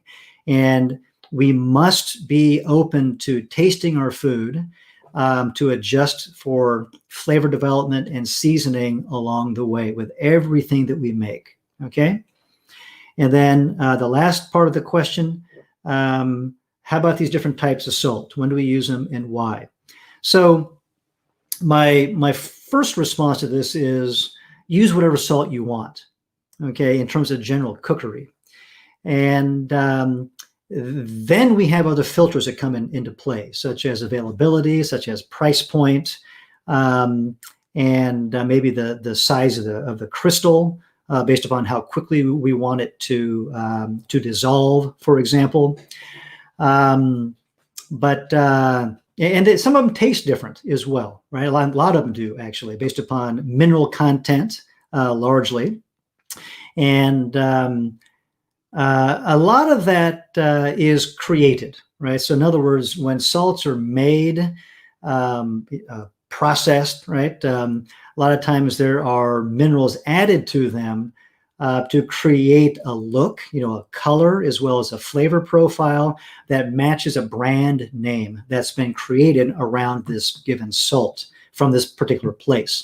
Now, other times it's totally natural, okay? And you've got that little bit of sediment and clays that are kind of raked up with the salt and then just packaged as is. And that's going to be truly the taste of the terroir, right? The taste of that place, that soil where those salt beds where that salt came from, for example.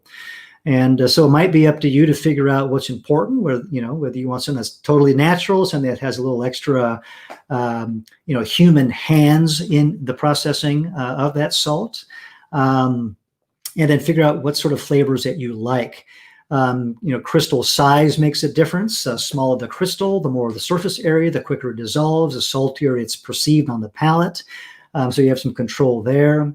As you move into, for example, baking, I recommend choosing a salt, one variety, and sticking with it. And, usually it's going to be a small crystal salt that dissolves very quickly. And then you've got consistency in measurement and consistency in results, through that baking formula. But otherwise, when it comes to our the cuisine side of the kitchen and our sort of day-to-day cooking, if you can justify the cost of fleur de sel or some other beautiful salt in your daily cooking, then by all means go for it. Many of us are going to be using a less expensive salt like kosher salt for our daily cooking, and we might elect to finish a dish with the gentle flavors of a fleur de sel, maybe a Malden brand sea salt, for example. And so that's going to be another approach. So cost is often a filter for these decisions. All right, thank you.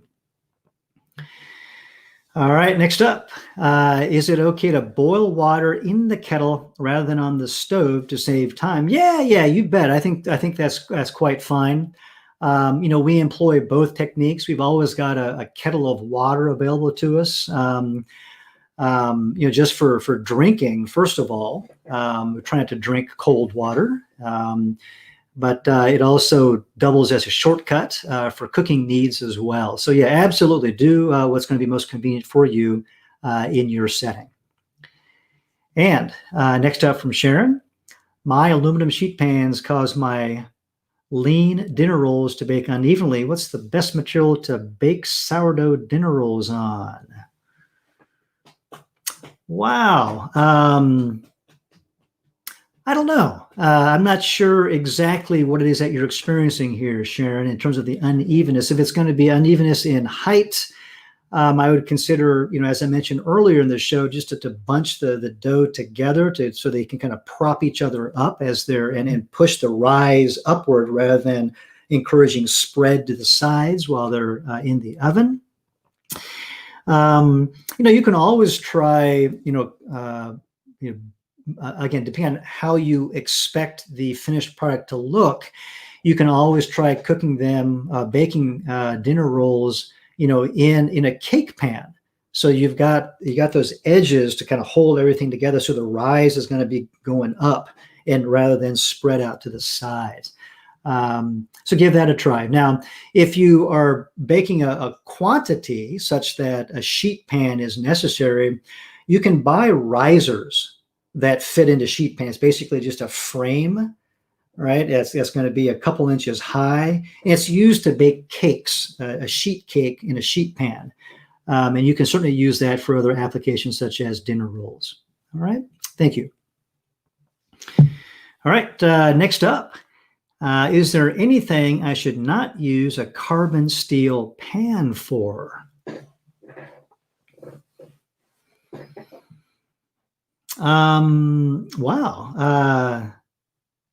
Nothing is obviously coming to mind, in terms of sort of the routine cooking that we would do in a pan, right, in a saute pan.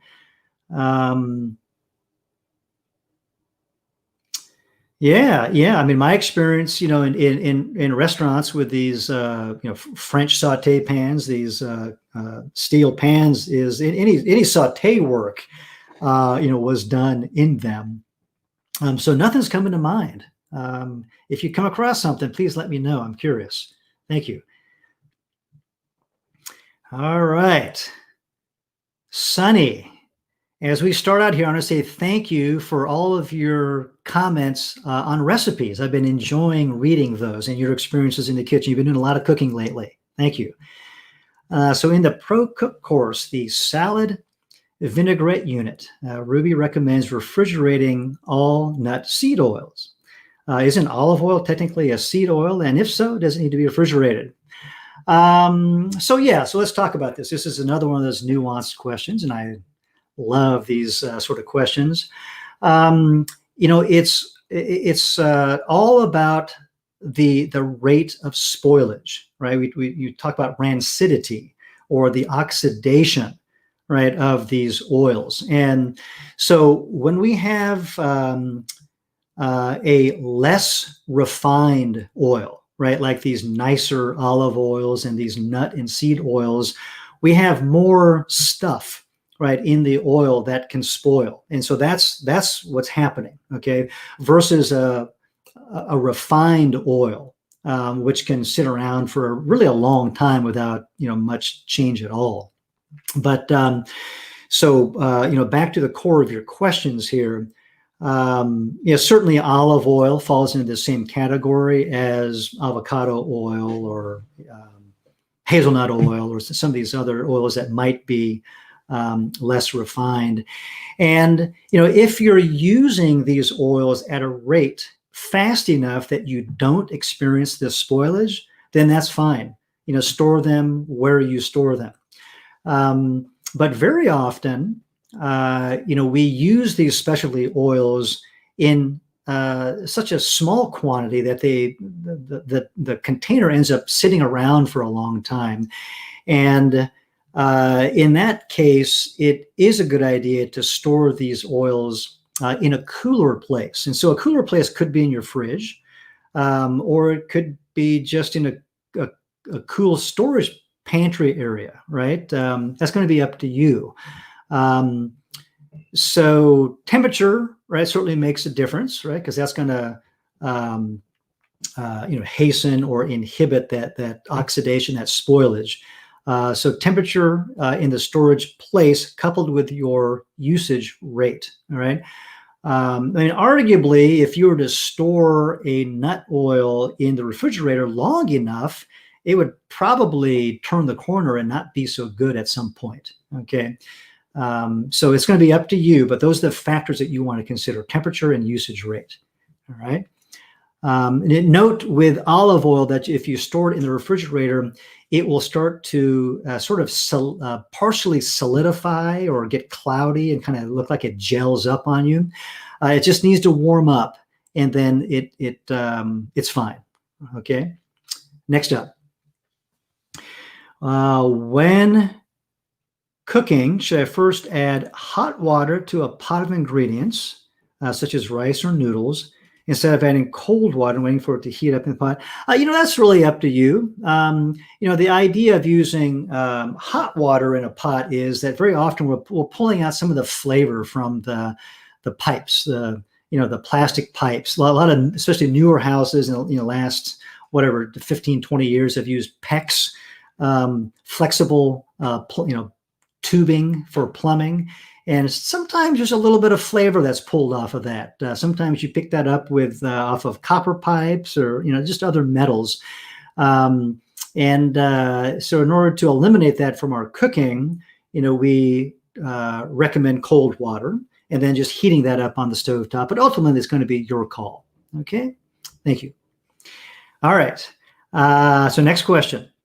Do you use black garlic? If so, what dishes do you use them in? What is the proper preparation in using them? Thanks. I sometimes get my hands on some black garlic. That's a fermented garlic, the cloves of which look like pieces of charcoal, right? They get so black. They take on this complex sweetness, sort of a kind of a savory umami sweetness. And I tell you, I usually just smear it on some toast and try to enjoy the subtlety of that item as is. And so I'm not using it in any preparation per se, because I don't want to lose those nuances. Certainly if folks are coming to dinner, I want to give them the chance to enjoy this ingredient. It becomes a bit of a conversation point. It's kind of interesting as well. It could serve as a little bit of food education, which I'm big on. And so I'm just using it in its simplest ways, on a canapé, right, on some bread or some toast. All right. Thanks. Next up, you mentioned using a spiralizer in response to an earlier question. Yes. Do you have any recommendations as to what to look for, especially with regards to noodle size? Also, any brand recommendations or lots for home use? Yes. So here's where I mention a brand, and that is the Benriner brand. It's a Japanese product. It's been around for many years. They come in a couple of different sizes, but it's called Benriner. Benriner, I believe is the spelling. And they've got a smaller, usually green plastic model for household use, for home use, and then a larger model that's used in commercial kitchens, in restaurants. Either one works well. It is of a relatively good quality plastic. As we know, plastic comes in a lot of different quality grades, and this one is pretty good. We have one that we've been using for a lot of years now.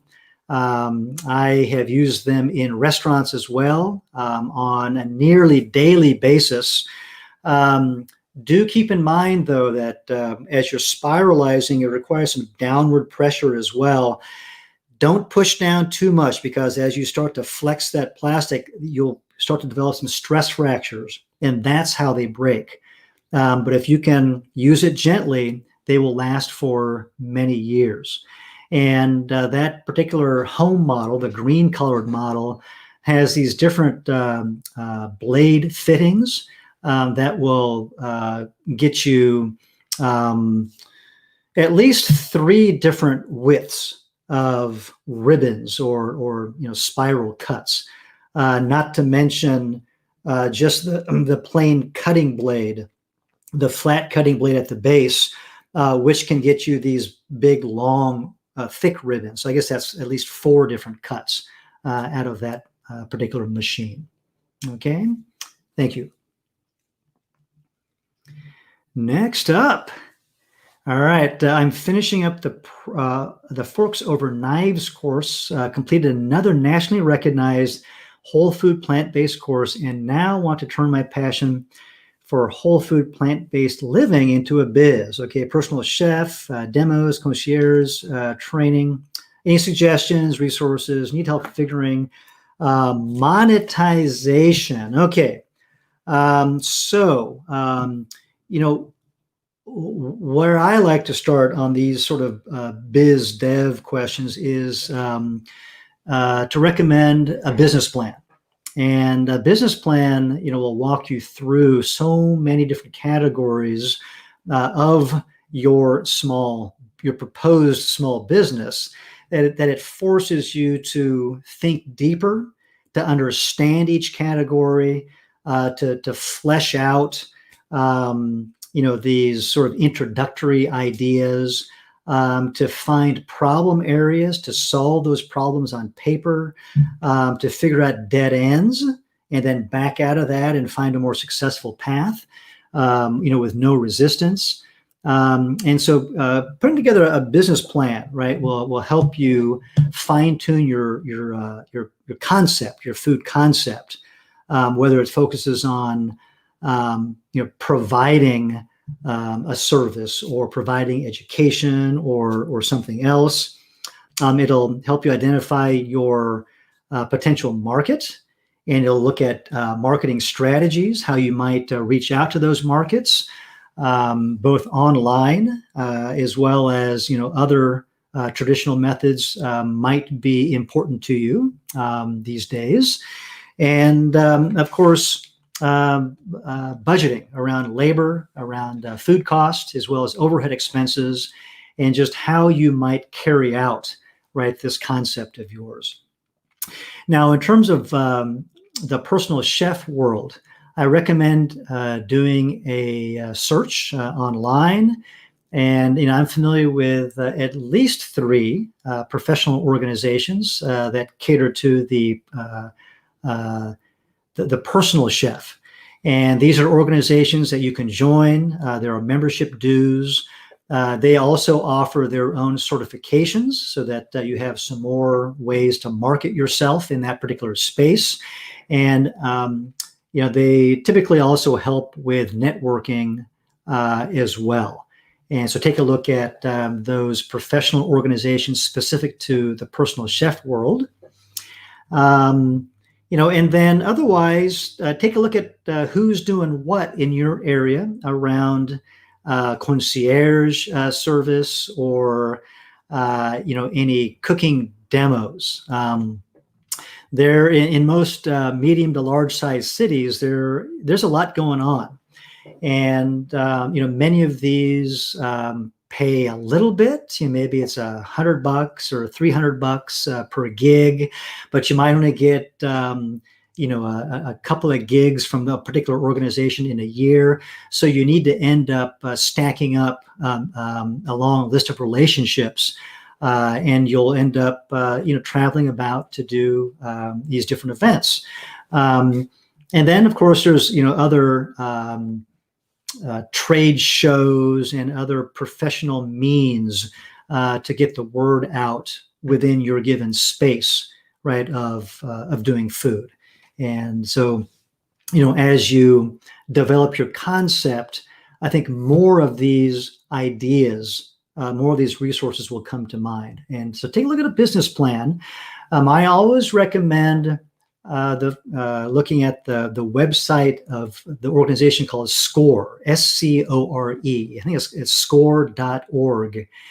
And they are there as a resource for small business startups or small business, expansion, growth. And it's an arm of the U.S. Small Business Administration, the SBA. Let's take a look at SCORE. All right, thank you. All right, next up, one recipe is, let's say, for 6 servings, but you only need 3 servings. How do you alter your measurements? Aha. So this is a good question. I think it sounds simple, but there's a little bit more to it, okay?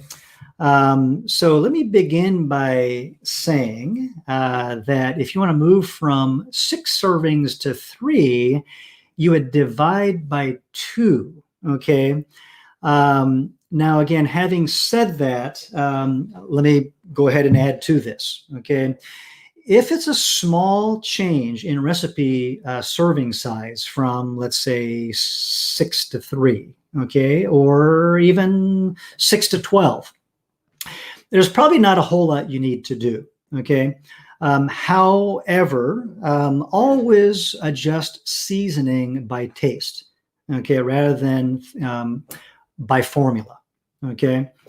Now, things get a little bit trickier when the changes are larger than just 3 or 6 people, okay? If you want to scale up to feed 25 or 50 or 500, then most definitely things change because equipment will change, and oftentimes our cooking methods will change to accommodate those larger yields. Not always, it depends on how much we're scaling, but certainly any spices, any salts and vinegars, these sorts of seasonings, quantities of dressings that we might finish a dish with, all of those things will change as we scale up. And so it becomes critical that we not simply rely upon the recipe at that point, okay?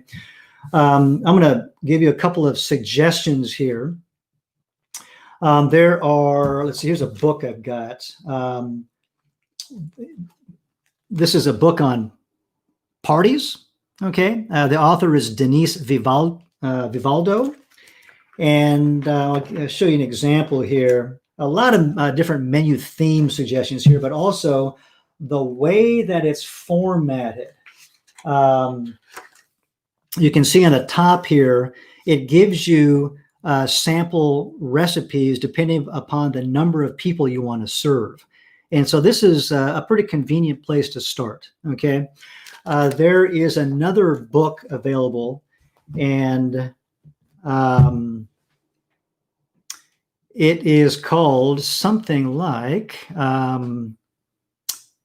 Feeding 50, something like that, which was a book published a long time ago, geared toward folks in the commercial scene. And it walks you through the same considerations, okay, of how to scale up. Usually it's scaling up, right? Because if we're cooking for 500, we're often getting inspiration from a cookbook, right, which serves a recipe might serve 6.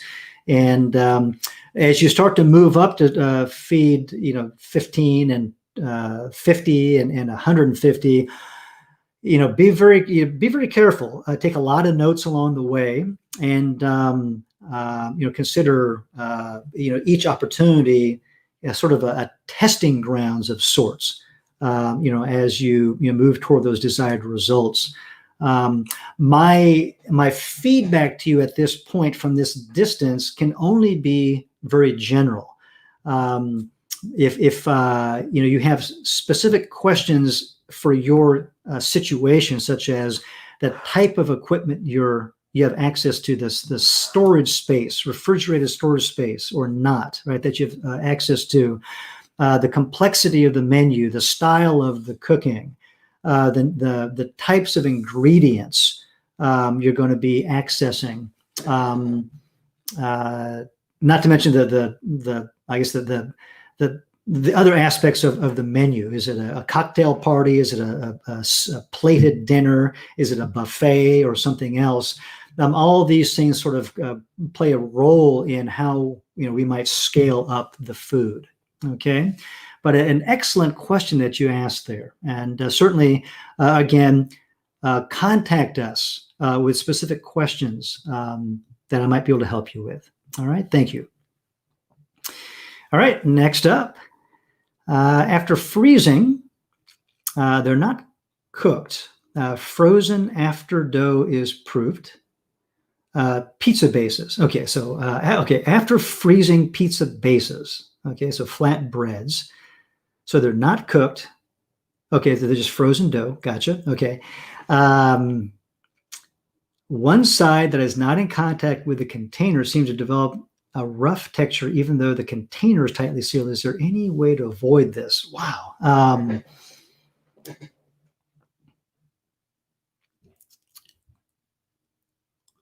This is a stumper, Mary Jo. And it sounds like it's a matter of dehydration, okay, which is what occurs in the freezer.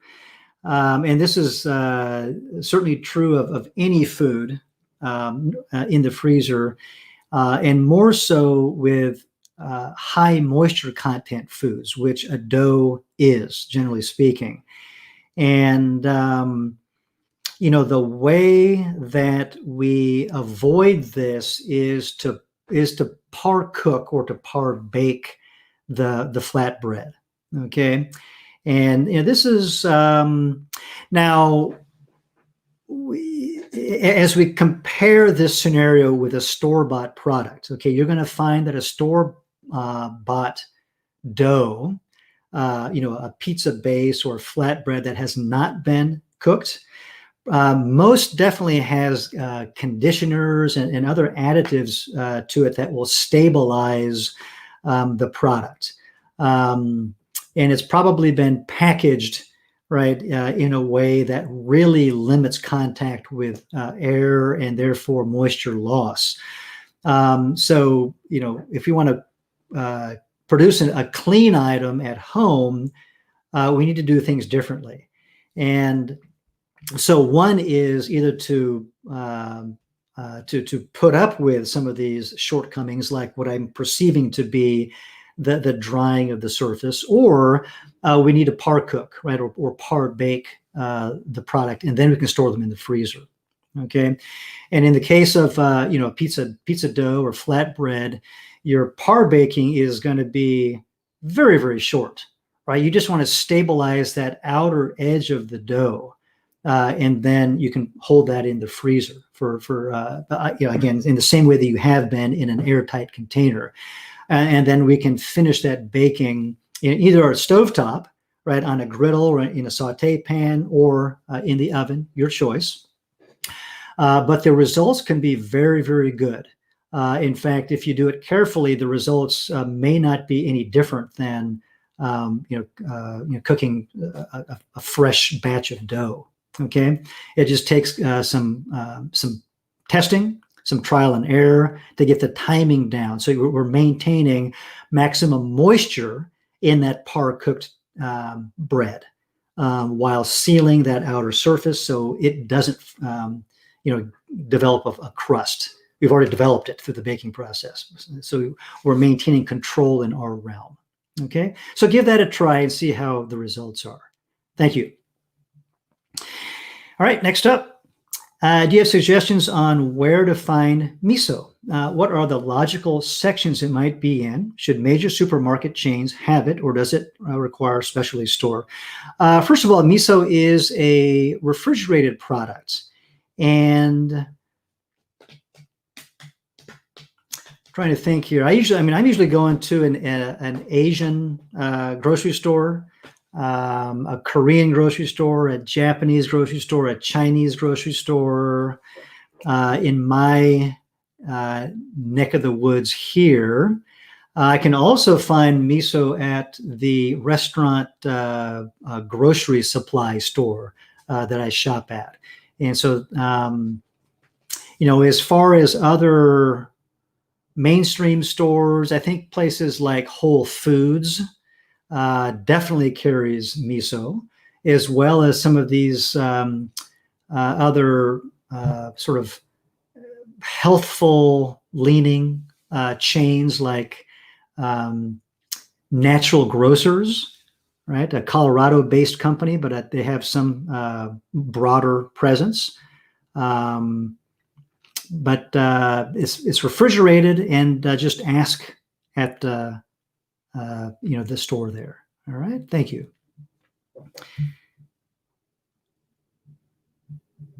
Okay, so next up,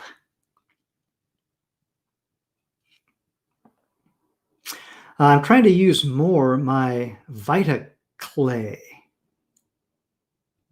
Any suggestions? So vitaclaychef.com. I'm not. I don't know what a Vita Clay is, Sarah. So I'm sorry, I don't have any suggestions, but you have piqued my curiosity. I'm going to check this out very shortly here. Vitaclay.com. Thank you. Next up, any tips for the various recipes on FOK for pancakes? They seem to be more dense, a bit more flat, and almost chewy texture. How can I increase the fluff? Okay.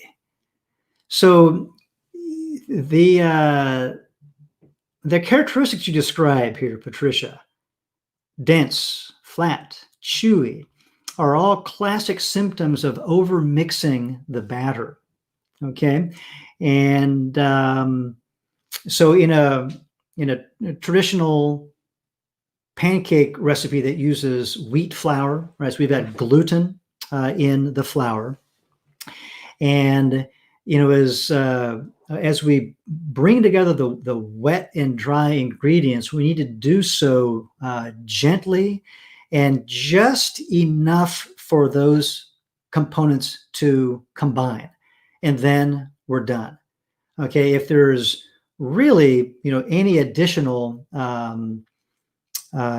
mixing, then we're starting to develop more gluten than we want. Okay, and gluten gives us exactly what you have described here. And so my suggestion very simply is to back off on the mixing time. Do it by hand, do it gently, do it slowly, really watch those wet and dry sides coming together so that you can stop just as soon as everything is hydrated. All right, you might let that sit. The batter sit for just a few minutes to ensure hydration. Also make sure there aren't any little nodules of dried flour hiding within the batter. And sometimes we can tell when we're mixing that these little lumps have developed, in which case you might go through with your fingers and just kind of break them up. But otherwise, if you do it carefully, you can bring the wet and dry sides together without the lumps. But again, doing it minimally so.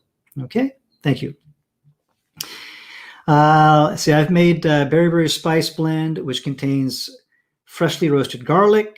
Now I'm wondering how long that spice blend can last. Thank you. Well, it's certainly going to have a shorter shelf life than a dried product, right? Because of the water content, and bacteria like water. And so that's where the concern rises. How long will it last? I don't have a maximum shelf life. Whenever I've made this particular blend of ours, as well as similar blends that use, fresh ingredients like ginger and garlic or chilies, for example, I try to use that product up within, say 3 days or so, just for maximum enjoyment.